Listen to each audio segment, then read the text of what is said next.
Smooth 98.1. Love music, love life. It's a feel good Friday morning. You're listening to the Smooth Breakfast. Yours truly, Ayokunmi, right here with you. And we're about to get into the world of the papers. Take a look at the headlines making the news all around Nigeria. This is Freshly Pressed, brought to you by First Bank. And it is an interactive show, as always. So we're looking forward to hearing your thoughts on the stories we'll be discussing today. And the ways you can be part of the program are either by sending a message in on WhatsApp on 0809 440 981. 0809 440 981. That is the WhatsApp number. You can also join us on the live stream because we're streaming live. Yes, we are on YouTube at Smooth 981 FM Lagos. All right, all right, all right. And I said we earlier because, of course, I have my analyst in with me to break it all down and make sense of everything going on. AB Bozimo, and of course, Joseph Obari. Good morning to you, gentlemen. Good morning, Ayo. Good morning, Joseph. And good morning to all of the wonderful and hopefully peaceful listeners out there. Let's Good keep. morning. Good morning, Ayo. Good morning, AB. Good morning, all listeners, wherever you are. I hope you're safe and you remain safe. Indeed, indeed. We're trying to keep safe. Hope you also are keeping safe in your neck of the woods as well. Of course, we know what has been going on all over the country. And of course, that's one of the reasons we're here, because in the dailies, those are the stories that have been dominating the headlines. And of course, we need to, should I say, dissect the whole thing and just get things going. So we're going to begin in the Vanguard. And of course, not on the happiest of notes. The story is about 14 killed as Yobe, Kano, Borno declare curfew. And I'm going to begin with you, Joseph, on this one, because initially, when I saw one of the stories, it was a curfew in Kano, and then later on, Borno State had to declare a curfew. Yobe had to declare a curfew as well. And let me just take a bit of the story. No fewer than 14 protesters, including a policeman yesterday, lost their lives on the very first day of the protest against hardship in the country. Now, those killed included 6 at Suleja in Niger State, 4 in Maiduguri in Borno State, 3 in Kaduna State, and 1 in Kebbi State. Let me just leave it at that. But Joseph, today is supposed to be quote unquote day 2 of the nationwide protest. Now, off the back of this yesterday, curfews in those 3 states. What are your thoughts? Well, Actually, I think go on, Joseph. I think it's most unfortunate that this kind of violence has broken out in a number of places. It's not as if it was not envisaged, because the government warned that this might happen. The organizers of the protests somehow felt that they will be able to control the motley crowd that will come out. But as it has turned out, it is not really so.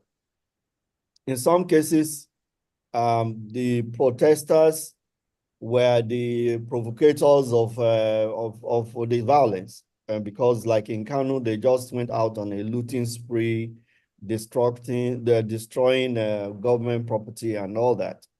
But in some cases, the security agencies actually were those who instigated violence, because they just didn't leave the protesters alone. The incident in Maiduguri, for example, at the filling station, as the reports I've read, indicate that those were not even protesters, and they were security men working at a filling station who were victim of the actions of the police. So it's very sad that on the part of the government, or particularly the police and security forces, they did not maintain the decorum that was expected. For example, there was no need for the police to tear gas those who gathered at Eagle Square when they were not violent, even though they were trying to enforce them, not gathering anywhere outside of the Moshood Abiola Stadium. Once they have left the stadium and they are not violent, you just protect them, ensure they are in one place, and then do their thing, and you give them protection. But firing tear gas at them to disrupt them, to chase them away, will only ignite more violence because people will react and so nobody can say what will happen. But I think violence that has occurred was benefits from the losses that we suffered yesterday. Right. AB, I know you have thoughts on this particular one, and just to piggyback on what Yes. Joseph just said about the protesters. You were supposed to protest in the Moshood Abiola Stadium, right? But then them coming beyond the confines of that particular boundary, and they were not being violent. I mean, could the police have done things a little bit differently than they did? I would argue that the police could. In Borno, there was deaths. Deaths occurred all over the country yesterday. Not all of them are connected with the protesters. So it's important to have that perspective.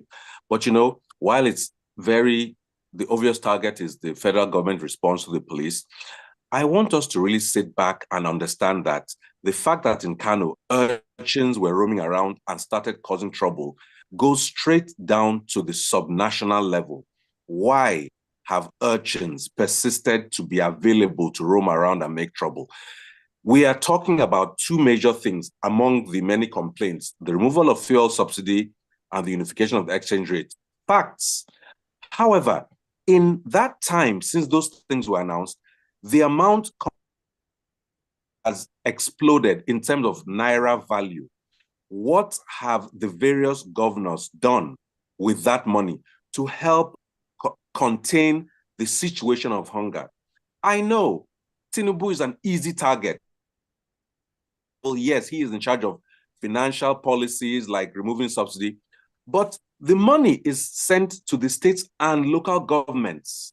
And it is in those states and local governments that every Nigerian lives in. I think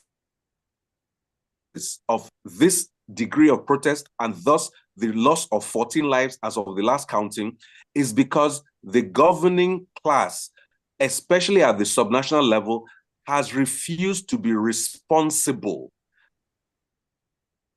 and efficient and imaginative and innovative in using money. So we regret these losses of lives. I especially regret the damage of property. But let's thoroughly at all the people who are responsible, apart from the obvious, at the head of the top level of government. All right, thank you for that, AB. And I'm going to stay with you on this one. We're still in the realm of the events that happened yesterday, and I'm going to head to Premium Times, where Amnesty berates Akpabio over reckless comment against Nigerians. Now, Amnesty International Nigeria has criticized the president of the Nigerian Senate, Godswill Akpabio, over his insensitive and reckless comment made against Nigerians. Now, this occurred on Tuesday, where he quote unquote mocked Nigerians planning to participate in the nationwide protest. Now, AB, I don't know if you saw that particular video where that comment was made, but a lot of what was said, and this is not the first time that the Senate president has been, seen to make statements that seem tactless, if I can say so. What do you think about this?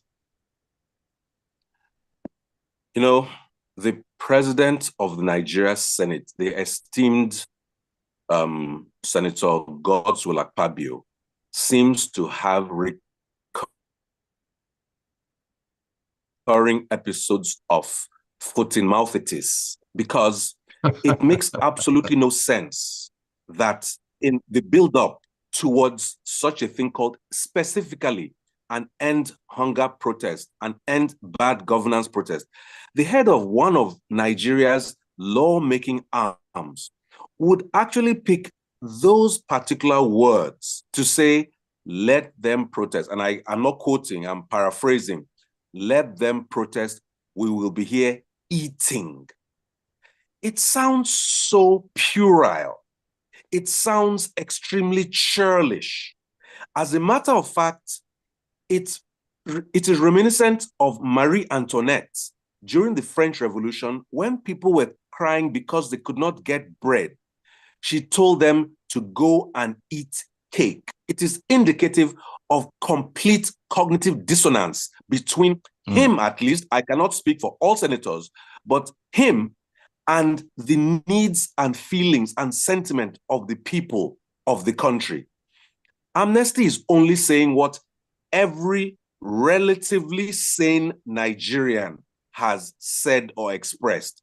That statement was out of place and is just the latest hit on a catalog of hits, including telling a fellow esteemed senator that she is not in a nightclub on the floor of the Senate, telling people when he did not know he had a hot mic that he has sent money to them, and when he discovered that, changing it to sending prayers to their inboxes. The man is a lawyer. Oga Joseph, your professional senior colleague. Make una call him now. Don't go there, off your mic, please.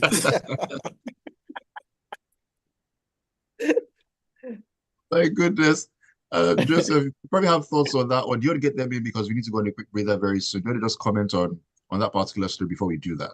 No, honestly, I think AB has said everything that needs to be said. It's Akpabio is really there's a cause of concern because his mouth simply just runs. He talks before he thinks.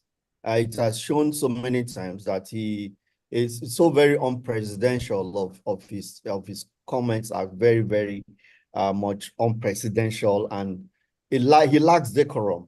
That's unfortunate, that we have, that's the kind of, that we can throw up such a person to become a Senate president in Nigeria is very pathetic. It's sad. It is very, very sad.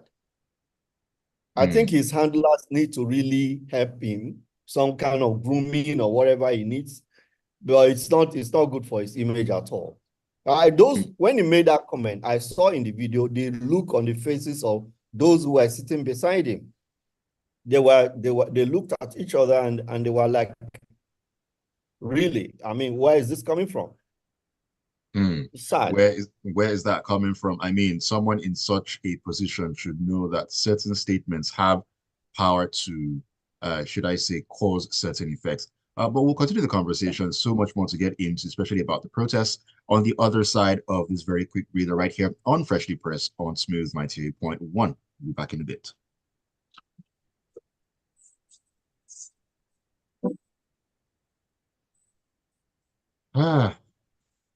Things are happening. I need to sip coffee. You want to be like Joseph? You people are oppressing me. Some people don't take tea and coffee now. You're one of them. I once in a while I like it, but yeah, at this point, let's just get through these wonderful stories. Wonderful stories.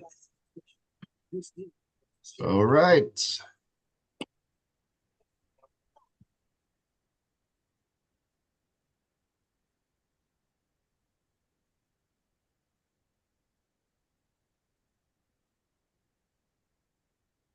Welcome back to Freshly Pressed on Smooth 98.1. It's a Smooth Breakfast. It's brought to you by First Bank. My name is Ayokunmi, and of course, my analysts are still with me on this ride into the world of the dailies on Freshly Pressed here, Bozimo, and of course, Joseph Obari. You can be a part of the conversation by sharing your thoughts on WhatsApp on 0809 440 981. You can also join the live stream on YouTube at Smooth 981 FM Lagos. Meanwhile, a couple of messages on WhatsApp. Let me take a couple before we get back into these stories. Okay, let me see here. I'll begin with, okay, this is a message from Dapo from Alagomeji, who says, protests are normally supposed to be peaceful and violence-free. When it gets out of hand, especially in Nigeria, miscreants and illiterates must have diabolically gotten involved. Mahatma Gandhi led a peaceful protest in India, which resulted in the nice political reforms they are enjoying today. When people don't care anymore whether they live or die, then the consequences are revolutionaries. Leaders who take leave of absence under such circumstances are behaving like cowards. Okay, Dio says, it's unfortunate that the police force don't know how to handle a peaceful protest that later led to 11 people, innocent people being killed. Also, 14 coaster buses were used to convey counter-protesters yesterday in Abuja to disturb and intimidate the real protesters. As if that was not enough, tear gas was used to disperse peaceful protesters. Case study, NSAS and 2023 elections, where thugs, police, and the army were used against the people to intimidate and harass voters from voting. And you ask, are we in a democracy or autocracy or feudalism, and so on and so forth? Let me see. Abbas says, we always find ways to deflate things away from people and put the blame on the government and government agencies. The police were very professional in their handling of the situations yesterday. We saw how people were even blocking roads and looting people's properties because they decided not to go to the venues approved by the courts. It's really sad that this protest has gotten to this level. We hope the faceless leaders, who in a way are already coming out, will stop before it becomes full-blown chaos. Okay, let's get back into the stories. And Joseph, I'm going to take this one from the Punch, where the PDP has told President Tinubu to commence the economic policy review. And this is in line with the protests going on. The PDP called on the president to address Nigerians about the economic crisis facing the country. Now, the party also asked the president to urgently review its policies that are negatively impacting the lives of Nigerians. Of course, due to certain, some policies that have been put out there, some have worked, some are definitely not working, and we are where we are right now. Does the PDP have a leg to stand on making this statement? Absolutely nothing to stand on, because the problem of Nigeria is not the political party. The politicians in Nigeria are the same. It doesn't matter whichever party the major issue of challenge Nigeria is facing is the political elite. They have the same orientation. PDP wouldn't have done anything different from what APC is doing right now. I strongly believe that, and I'm ready to argue it anywhere, that PDP will not have done any much better than APC, because all of them came out of one pod. They are not from the same pod. They just the style in which this home malice will manifest will be different, but it's the same corruption, the same nepotism, the same all those things you can mention. What political elites in Nigeria are simply doing is to capture the system of God, the entire governmental system, and appropriate it to themselves. The judiciary, they are all their wives are now judges, their children, they have positioned themselves. They are just cannibalizing the country. So it makes no difference. So for PDP to come out to sound as if, oh, they are different from these people, it's not. They just cross carpets anytime they like. If you're not satisfied, you go and negotiate, will deal, and you move over to the other side. So they're the same people. They're one and the same. So okay. These noises is simply to capitalize on, we are playing our opposition role. That's what it sounds like. But in essence, the political elite of Nigeria has never changed. What they did was simply chase away the colonial masters and assume the same position of making themselves lord and master, where the citizens are supposed to watch them enjoy and live big. So the same, all the benefits the colonialists appropriated for themselves is what was changed in the civil service. You have a gardener, you have a cook, you have a director, you have this, you have car, you have that.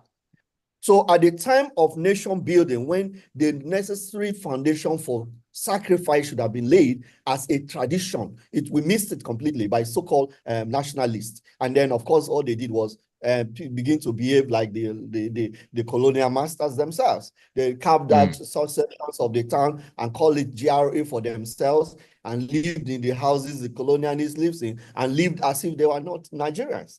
So they have not changed. They have not changed one bit. I'm yet to see any Nigerian elite, political elite, who thinks that his goal is to change our society. Right.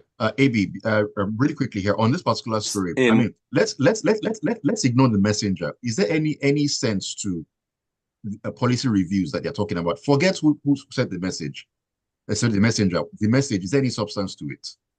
I think there is time and place to always reassess a policy in any project. And if you take a project like Nigeria, there are set periods where you should take a look at the impact and effect of your policy and see if, how, and where it can be tweaked. So there is,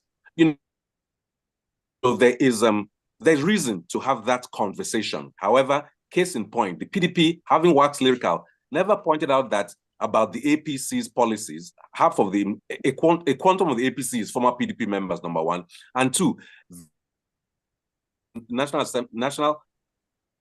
Assembly members are living no differently from the APC. So really, they don't have a leg to stand on. I had to go there. All right, thank you for that, AB. Joseph, I'll stay with you, Joseph. This one is actually very, very interesting because it has to do with the story coming out of the Punch, where security agencies have uncovered a senator sponsoring the End Bad Governance in Nigeria protest. Now, this is according to FCT Minister Nyesom Wike. It says that the Minister of Federal Capital Territory, Nyesom Wike, says security agents have received intelligence of a senator sponsoring the End Bad Governance protest in Nigeria. And he said this at a press briefing following a security meeting with heads of security agencies in Abuja on Thursday. Joseph, perhaps is this a smokescreen of sorts? Perhaps it's the same senator he has sworn will never get re-elected anyway. So I sense that this is just playing to the gallery here. Though somebody sent food to those who are protesting, so the person is a sponsor of the protest and so on and so forth. Okay, so if you give food to those who are protesting, so what? Is the protest illegal? That's the question. Is she, the person, the so-called senator, supporting something illegal? The question is no. They are protesters, and this person might have felt, oh, even if I cannot join them, at least then make it let it be comfortable for those who are doing the protest. So I don't see what law this person is. So of course, security agencies will invite the senator. The senator will answer the question, and she will go with our lawyers. You know, but I don't understand. We try to politicize everything in this country. Yeah, so there's a particular senator that is the target of Nyesom Wike in Abuja. So this is an opportunity to strike at her and rope her into the protest that's going. So what? So what? She gave food to those who are protesting. So what? She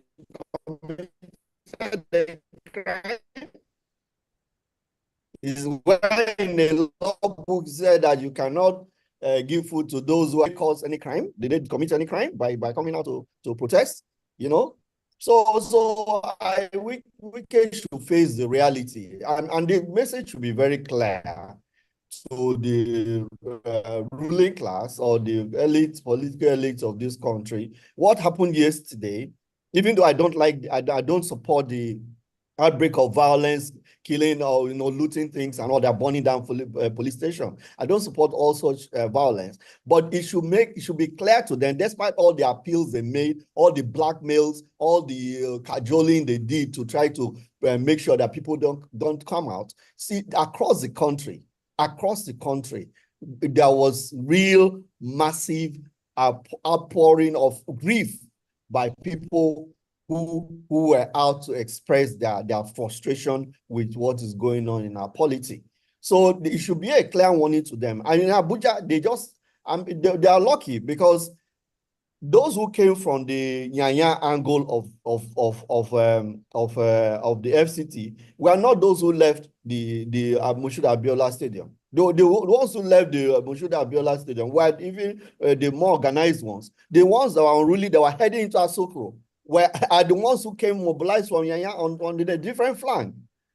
So they should be aware that people are simply just tired of these thievery that is going on, corruption, and high-handedness, and profligate living that we are seeing in ostentatious living that we are seeing among our politicians while they are calling for citizens to make sacrifices. All right. Let me take some messages. One word. Okay, sorry, one word on that story. One word. Empathy. That a person goes out to perhaps give water or food or succor of any sort does not make them a sponsor. That's all I want to say. Empathy or lack thereof. Nyesom Wike seems to be displaying lack of empathy. All right, let's go to WhatsApp and take some messages that have lined up here. This is Joseph Menye from Silver Estate. He says, good morning, freshly pressed Ayo and my ever vibrant presenter, your analyst Joseph and AB. Congratulations to the Nigerian government and especially the Senate president who said that let the citizens go protesting while they continue eating. Despite all notices about the impending protest, he yet decided to play to the gallery. It's alleged that the government even paid people to protest against the protest. I mean, we saw the protest against protest, but we don't know. We don't know. We don't know. Till now, deafening silence from the presidency and the government. It is well. May God bless Nigeria. Amen to that, Joseph. Amen to that. Francis says, my fear for this protest would be, will the government listen to the cry of its citizens? How long will the protesters go? I'm just scared of the unseen. Deji says, the IGP that is threatening brimstone and fire should know that the hashtag hunger protest and end bad governance protest is a big test for him as his tenure and stay/retirement draws nearer. If he fails in managing the crisis very well, the repercussions will dent his credentials and records and the year he has put in the police force. I mean, it's Nigeria. Will it really? Will it? I would advise him not to be carried away with the suggestion and idea of extending his stay as the IGP under this administration by the president and the Senate. He should bow out when the ovation is loudest. This is Adeboyega Adidiji. Thank you for your message. Rexy from Surulere says, we have the most irresponsible middle-class elite. Is there a middle-class elite? I don't know right now. It is the privileged, educated ones among us that rile up the uneducated street children, coining the conversation around this protest like some end-all war against the present government.